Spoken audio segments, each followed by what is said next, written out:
I never expected a single glance across my kitchen to rattle 60 years of certainty. It wasn't the kind of look you tell the church ladies about, and it wasn't a scandal either. It was something quieter, older, like a door I hadn't noticed in my own house suddenly opening by itself. If you've ever felt invisible and then, for one breath, seen, really seen, you'll understand why that evening still hums inside me. Before I begin, I want to hear from you. Where are you watching from tonight? Tell me your city. I love picturing the places where these stories land. Are you in Cleveland or Tampa, out in Phoenix dust, or tucked somewhere along the Hudson? Put it in the comments so I can say hello next time. It was early autumn, a Tuesday that wore itself thin before dinner. The day had smelled faintly of rain, though not a drop fell, and the evening came on with that amber light that makes everything look forgiving. My old radio murmured big band tunes like a neighbor humming through the wall. I had potato soup on the stove, my mother's recipe still penciled on a card stained with something I'd like to think is broth and not history. The windows were cracked just enough to let the first honest cool seep in. That's when Peter knocked. Peter is my cousin. His mother and my mother were sisters, and we grew up only a few backyards apart, chasing lightning bugs and making up rules for long summer games. Life scattered us, the way life does. There were weddings and jobs, and then the small sorrows. A move that didn't feel like home, a marriage that softened into silence, and for both of us, losses you carry like river stones in your coat. Lately, we've been finding our way back to occasional dinners, like people tuning a radio station at the edge of range. I opened the door, and there he stood, taller than I remember, carrying a paper bag with a crust of bread peeking out, and that half smile he keeps as a spare.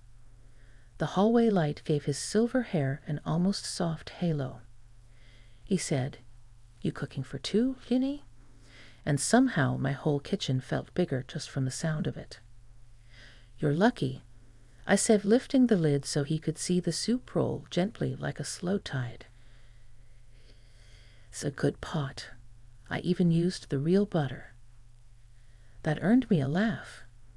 I swear certain laughs have a shape, is as rounded, like a polished stone you can't help rubbing with your thumb. He set the bread on the counter and rummaged for the bowls, already at home, already in yesterday's habit. That's when it happened. The look. It wasn't flashy. It didn't hover in the air. It passed through like a bird's shadow, then came back because I must have turned my face into it. He was drying a bowl with the old blue-striped towel, and he looked up. People think a look is about eyes, but it's the whole face, the whole person. He looked at me with attention that didn't flinch away. Not pity, not fussing. It was presence, like he'd set his whole self down in front of me to say, quietly, "Here I am." And beneath that, something I'd always thought was reserved for other women at other ages, regard. Not possession, not even a request. Regard. A simple recognition that I existed as a woman who still contained a story. I felt heat rise to my cheeks, so suddenly it surprised me. 60, and there I was, blushing like a window-catching evening sun. I stirred the soup to give my hands a job. The radio found a clarinet solo, and the pot hissed where a bubble tried to escape. Peter didn't say anything. He just set the dry bowl down, softer than I'd ever seen him do anything, and waited. "Sit," I told him, tapping the chair with the wooden spoon. "Before I put you to work rolling out noodles."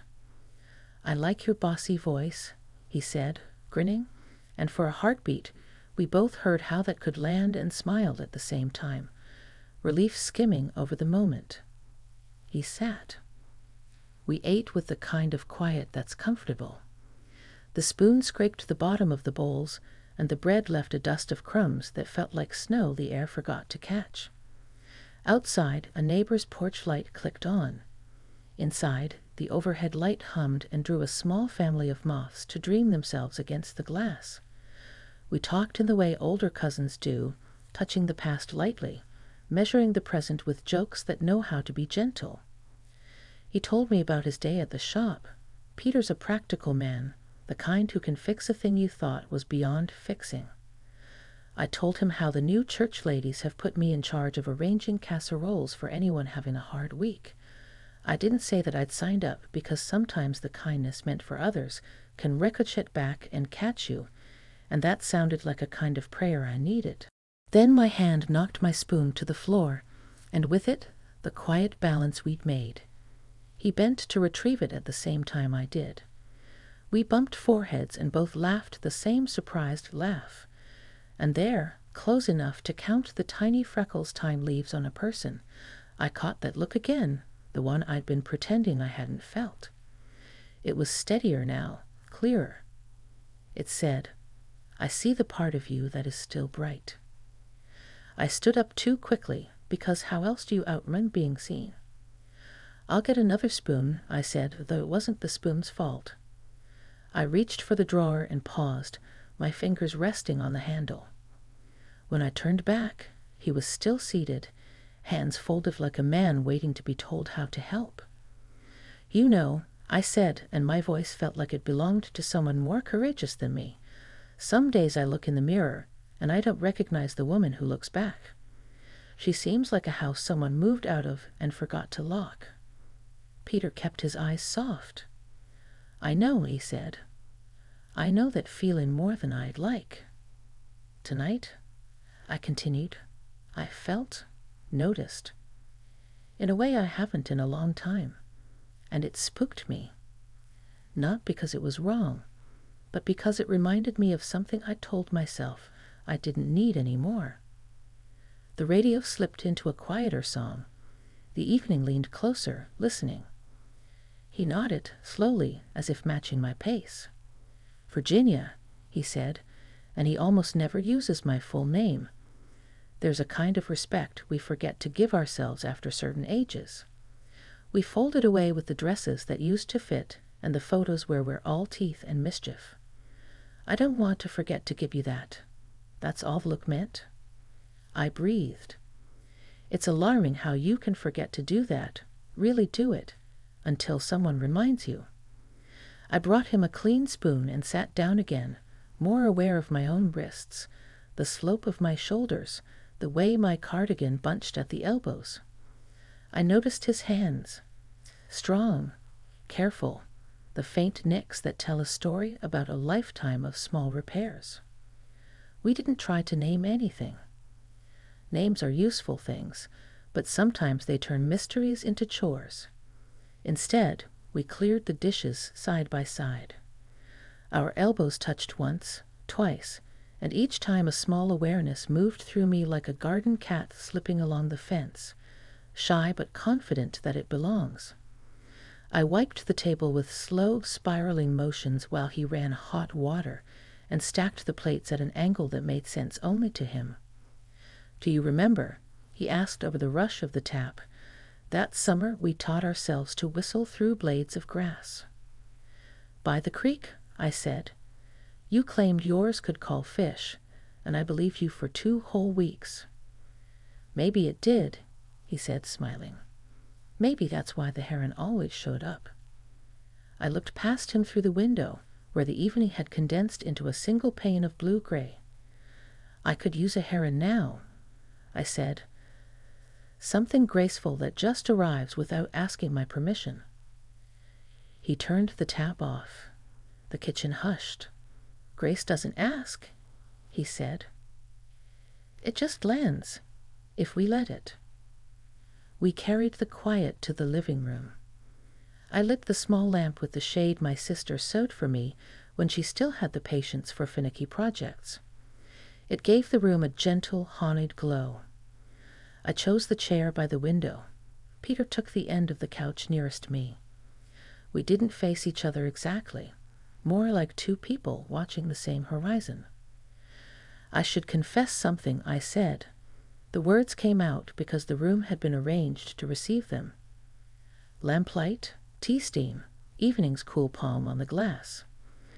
"After you looked at me in the kitchen, I felt proud. Not because I think I've kept time at bay. Lord knows it writes in a bold hand, but because I realized I hadn't given up on being fully alive. I've been living so tiddly, Peter, so safely, and suddenly I felt untidy. In a good way, like a drawer that needs rummaging. His laugh floated up, soft. I felt it too, he said. Not the same, of course, but like someone opened a window in a room I didn't know was stuffy. I don't want confusion, I said. We have history that matters. Family is a woven thing. You don't pull at it carelessly. Agreed, he said, and his voice had that steadiness I've always trusted. Let's not tug at anything. Let's just notice that the fabric is beautiful. A long moment passed. Outside, a car door thudded. Footsteps approached, then passed by. Some other life, some other errand. I felt the particular comfort of being in the company of someone who recognizes the stories you don't tell, because you don't have to. The kettle clicked in the kitchen, forgotten, then clicked again, insisting. Peter raised his eyebrows toward it, and I went to pour. I brought back 2 cups of chamomile and set his on a coaster that still bore the faint ring of last winter's cocoa.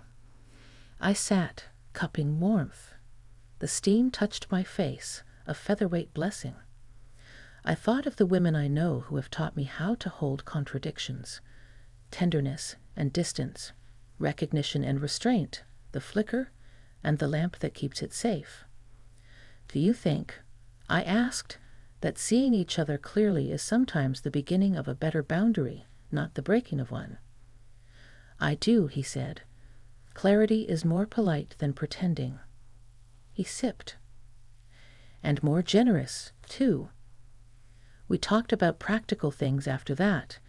The broken fence behind his garage, the community garden that needs more volunteers, who's bringing macaroni to the church potluck, and yet woven through was a new thread that didn't demand attention, just glowed quietly whenever the conversation shifted. Not flirtation, not plans. Awareness. Like finding an old photograph where you suddenly notice a detail you've missed for decades. The shadow of a hand, the tilt of a smile, a cloud shaped like a question mark that no one remembers seeing that day. When he stood to leave, the night had already braided itself thick. He took his jacket from the back of the chair and shrugged into it, one shoulder then the other, as if easing into weather he'd chosen. At the door we paused, the way people do, like there's always one more sentence just about to arrive. Thank you for the soup, he said. Thank you for the bread, I said. Thank you, he added, and his voice shifted lower, like a violin leaning into its wood, for letting tonight be simple. That's what I want, I said, surprised at how true it felt on my tongue. Simple and honest. He opened the door and the cool air reached in, that first serious autumn whisper. He looked at me then, not the kitchen look, not quite. Something steadier and more companionable, like a porch light you turn on for someone who knows the way. I'll call about the garden, he said. Do, I told him. And I'll save you some soup. After he left, I stood in the doorway longer than made sense. The hallway light pooled on the rug at my feet, and beyond it the night stretched, patient. I went back to the radio and turned it down to a hum, then washed the last bowl by hand, not because the dishwasher was broken, but because some nights ask you to move slowly. The dish felt solid in my hands, glazed and heavy, and as I set it in the rack I realized I was smiling. It wasn't a young smile. It didn't need to be. It was the kind of smile you get when you discover that certain rooms in you still have good acoustics. The evening had held a mirror up to me, and what stared back wasn't a stranger. It was a woman with a life that had somehow widened in a single quiet hour, a woman who had been looked at with regard, and found she could carry that regard safely inside her, not as trouble but as light. I made my tea hot again and stood at the window. The moths had gone somewhere private to rest their powdered wings. Across the street a late walker pulled a leash gently. The dog sniffed at something only dogs understand. Our block looked like a photograph from a sensible calendar. October, probably. The radio, tiring of its own memories, settled into a gentle hush. The next day would come with its lists. The garden, the church casseroles, the fence Peter had promised to examine, the everyday errands that stitch our hours into something sturdy. Tonight, though, I let the door inside me stay open. Not to anything reckless, but to that good, settling air. To the possibility that regard can be offered and received without wrecking anything. To the idea that being seen is not a threat, but a kind of nourishment.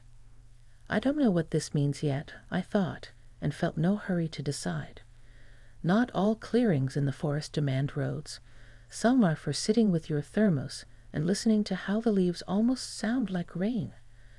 If you're still with me, sitting wherever you are, Baltimore row house, San Diego condo, some quiet place in Indiana, I want you to know. It's all right to notice the rooms in you that wake up sometimes, even when you thought they'd settled for good. It's all right to stand at your own window and feel the air touch your face and say, I'm here. It's all right to let something simple be the whole of the evening. And it was a whole evening. Nothing broke.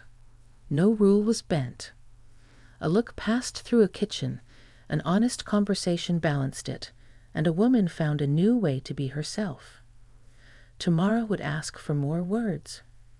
Tonight, I practiced listening. Morning had that washed clean look, as if the sky had been freshly ironed and laid smooth above the rooftops. I woke earlier than usual, without the heaviness that often lingers at my age, the kind that makes the bed feel like it has its own gravity. Instead, I felt light, rested, curious, as though the evening before had given me permission to breathe in a new way. The kettle began its slow work, and I let the back door swing open just enough to welcome in the crisp air. The breeze smelled of damp soil and fallen leaves, sharp and clean, carrying with it the first undeniable signs of autumn's arrival. Peter called just after 9. His voice came through the line steady and practical, but beneath it I heard a kind of warmth I hadn't noticed before. The garden needs extra hands today, he said. I can pick you up in 20, if you're free. I'm free, I answered, almost surprised at how easily the words came. Usually I would have listed errands, made excuses, or delayed. But that morning I felt ready to be somewhere that wasn't just my kitchen or my own thoughts. I dressed for the earth. Sturdy jeans, an old flannel shirt, boots that had known many seasons. I braided my hair and dabbed rose water behind my ears, an old habit I'd neglected until recently. Some gestures are for no one else but yourself, and yet, when I caught sight of my reflection, I thought of the look Peter had given me the night before. A look that had reminded me that I still belonged in the world as a woman, not just as a helper or hostess. That memory softened my face in the mirror. When his truck pulled up, I stepped outside and noticed the way he lifted a brown paper bag like an offering. "Muffins," he said with a grin. "I can't promise they're good, but the woman at the bakery swore they'd forgive any mistake I make with your gate later." The ride was quiet, but not empty. The kind of silence where words aren't necessary because the presence is enough. We passed the same streets I've driven countless times, yet with him at the wheel, everything felt sharper. The neat lines of trimmed hedges, the faded white of porches, the sudden scatter of starlings rising as one. At the garden, the gate squeaked us in like an old friend making itself known. Beds of tomatoes leaned tiredly against their stakes, sunflowers bowed heavy heads, and the air was alive with the scent of herbs bruised underfoot. A few volunteers were already working, Janice in her cheerful visor and Orrin, whose niece had carried the memory of every little league game in town. They waved us in, No questions asked, as if our being there had been expected all along. Peter went straight to the back fence, tools in hand, while I crouched near the vines. For the first half-hour, we spoke little. Instead, we worked side by side, our silence more comfortable than chatter. I clipped dried leaves, gathered the last stubborn tomatoes, and felt the cool soil give way under my fingers. He hammered and adjusted, the rhythm of his work steady, reassuring. The sound of his hammer seemed to sync with the birds overhead, the soft laughter of a child discovering worms, the world itself keeping time. Eventually, he wandered over with a canteen, made a face, and offered it to me. "Tastes like hose water," he declared. I laughed after a sip, grimacing playfully. "We'll forgive it. Everything wants to be something else before it decides what it is." He gave me a long look, not the startling look from last night, but its gentler cousin.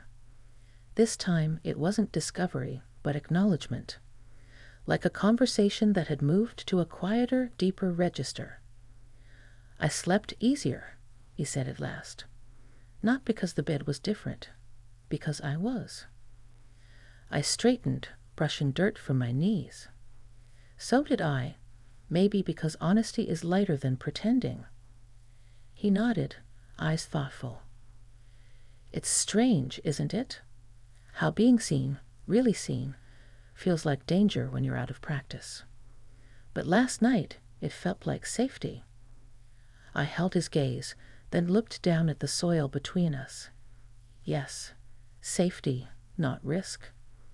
Like being allowed back into a room you didn't realize you'd locked yourself out of. After a pause, he reached into his jacket pocket and pulled out a small, tissue-wrapped object. "I brought you something," he said, suddenly shy. He placed it in my hands. Inside was a hand rake, polished until the wood shone, its handle shaped by other palms long gone. "I found it at the shop. Thought of you. It's small but sturdy, like you." I ran my fingers along its worn handle. It wasn't expensive or new. It was better than both. It was chosen. "Thank you," I said softly. "I'll use it well." The day stretched on with that kind of honest work that makes you forget time. By the time the sun leaned west, clouds had begun to gather like a quiet thought forming. Peter finished the fence with careful precision, and when we swung it open and shut, it closed without its old complaint. "She's singing a new song now," he said with satisfaction. Just then the rain began, not dramatic, just enough to hush the dust and perfume the air.